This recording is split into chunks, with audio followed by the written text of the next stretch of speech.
Muy buenos días con todos. Reciban un saludo a nombre de la institución educativa particular La Católica. Vamos a continuar con el curso de literatura.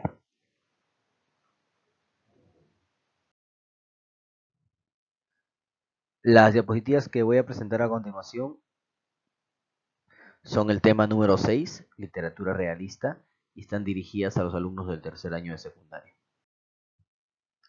Bien, lo primero que tenemos que hacer para hablar de la literatura realista es ubicarla en el tiempo. ¿Sí? Como ustedes saben, el movimiento literario que antecede a la literatura realista es el romanticismo, que se da desde mediados del siglo XIX hasta iniciada la guerra con Chile. ¿Sí? La literatura realista en realidad tiene como punto de partida la posguerra del Pacífico, es decir, 1884. ¿Sí? En realidad este movimiento surgió en Europa a mediados del siglo XIX, pero llegó al Perú con casi medio siglo de atraso. Otra cosa importante para poder hablar de la literatura realista en el Perú, o del realismo peruano, es el contexto. ¿Sí? Como lo dije hace un momento, se da en el periodo posguerra con Chile, eh, tomando en cuenta las preocupaciones propias de nuestra realidad, ¿no? Teníamos un país, vamos a decirlo así, en ruinas, y esto pues motivó a los textos literarios de estos tiempos. Estuvo llena de intelectuales que realizaron un balance objetivo de la realidad nacional, de cómo estábamos en ese momento. Dentro de las características de la literatura realista tenemos las siguientes. Se sustentó en el positivismo, como todo movimiento realista.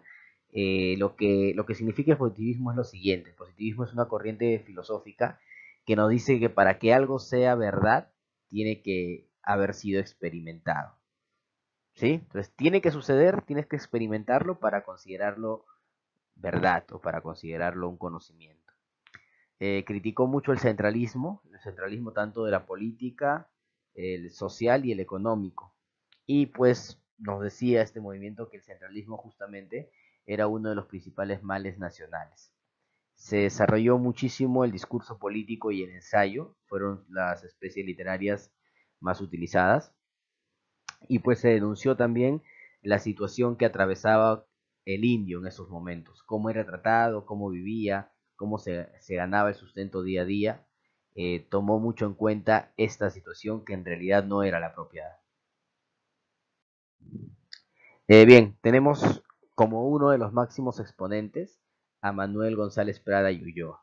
Manuel González Prada nació en Lima un 5 de enero de 1844 y falleció en 1918, un 22 de julio. Fue una de las figuras más influyentes en las letras y la política del Perú a finales del siglo XIX y comienzos del siglo XX, sin duda alguna, ¿no? Antes de la guerra con Chile era romántico, justamente por el entorno en el que vivía, se daba el movimiento o la literatura romántica en el Perú, pero después de la guerra pues se convirtió en un ensayista muy polémico, en un muy buen ensayista. Bien, una manera de expresar también su inconformidad era pues el proponer nuevas cosas, ¿no? Y si se dan cuenta, por ejemplo aquí está escrito páginas libres con J, cuando en realidad solemos escribirlas con G. Entonces era una forma de demostrar su disconformidad, es decir, yo no estoy de acuerdo con todos, quiero que esto cambie, y miren, pues yo escribo como deseo, ¿no? Como dice la primera viñeta, llegó a proponer incluso una nueva ortografía para el castellano.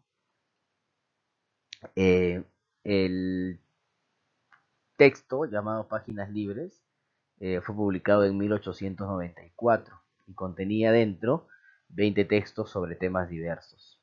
El título hace referencia justamente a la naturaleza librepensadora del autor, ¿no? Es una forma de decir, yo soy libre, yo puedo escribir como quiera, puedo pensar lo que yo desee y hacer lo que yo desee, así que escribo páginas con J. Fue, una, fue el mensaje que quiso enviar. Sin duda algunas destaca el discurso del Politeama, ¿sí? Este discurso pues que se dio justamente en el Teatro Politeama en Lima y incluso estaba presente el presidente Andrés Avelino Cáceres en esta oportunidad. Este discurso fue leído por un estudiante llamado Manuel Urbina, y dicho discurso llama a juzgar a la generación anterior por todos los desastres en nuestro país. Ahí tengo un link que lo vamos a escuchar a través de la conferencia del Zoom. Este discurso justamente reclama, ¿no? Hay mucha gente adulta entre el público en el Politeama y les reclama y les dice, ¿qué hicieron ustedes por el Perú? Miren la herencia que nos están dejando. Hay una frase muy célebre del discurso del Politeama que dice, los jóvenes a la obra y los viejos a la tumba, ¿no? Con esa frase les dice, bueno, ustedes tuvieron su oportunidad, no hicieron nada, miren cómo estamos, miren cómo está el Perú, es momento de que den un paso al costado y nos dejen a nosotros tomar las riendas de nuestro país, porque si no, va a ser cada vez peor, ¿no? Es el mensaje que brinda este discurso, que lo vamos a escuchar en clase para que puedan incluso comprenderlo mejor. Bien,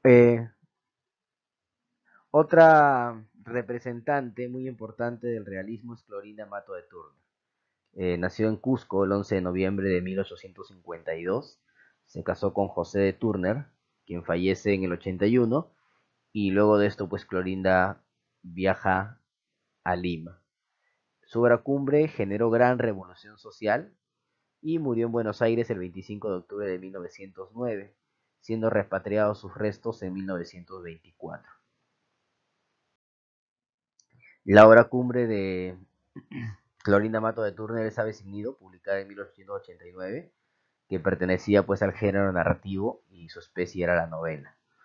No vamos a entrar mucho en esta obra porque pues al tener dos representantes es un poquito complicado trabajar en demasía ambos textos. Entonces, pero sí he escrito aquí una pequeña reseña, un poquito dando el mensaje de esta obra, ¿sí? Dice el título, Ave sin nido, hace referencia a dos enamorados de origen indígena, Manuel y Margarita, que luego de vivir varias cosas, ¿no? En su cotidianidad, tristes, buenas, terminan descubriendo que son hermanos y que por ello lamentablemente no pueden realizar su amor. Ambos son hijos de un cura de la aldea de Quillac. Lamentablemente, pues esto impide que su amor se realiza y dice, Ave sin nidos muestra al indio en su verdad, víctima de las autoridades civiles y eclesiásticas, ¿no? Es una forma de mostrar la realidad ya no a nivel nacional como lo hacía González Prada. Nos está mostrando un poquito lo que pasaba en el interior del país. Al ser cusqueña, pues Clorinda nos quiere mostrar también esta parte y en realidad muestra lo que pasaba con los indios, ¿no? Que eran pues simplemente pisoteados por las autoridades, en este caso un sacerdote que al parecer pues había al final estado con gente del pueblo, con mujeres del pueblo y aquí estaban las consecuencias, dos jóvenes que se amaban mucho, Manuel y Margarita, que al final no pueden consumar su amor por ser hermanos. Bien, este es el resumen de la literatura realista en el Perú. Seguimos avanzando en esta línea de tiempo y pues vamos a llegar a la etapa contemporánea a medida que vaya avanzando las semanas. Espero que les haya agradado y que tengan un muy buen día.